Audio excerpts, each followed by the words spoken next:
Welcome to Chillin' 101. We hope this video helps. You begin by confirming purity and dose. Read the label for EPA plus DHA in milligrams because potency determines benefit. Once done, scan for third-party testing seals. These reduce contamination risk and tell you the product was verified.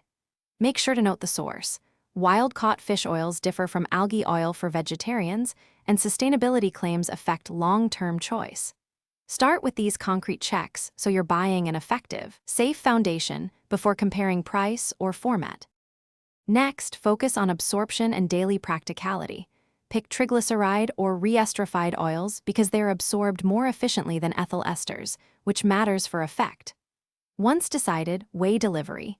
Enteric-coated capsules can prevent reflux and often improve uptake, so make sure to test tolerance. Compare concentration. Higher EPA plus DHA per capsule means fewer pills, which increases adherence. Also factor cost per effective milligram and any allergens.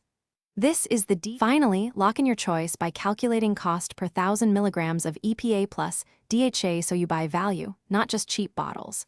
Make sure to confirm storage recommendations.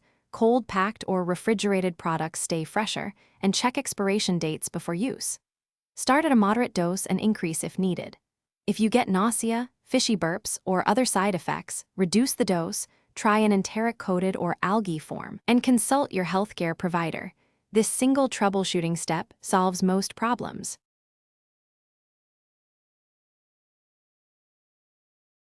Thanks for watching. Consider subscribing if we helped you.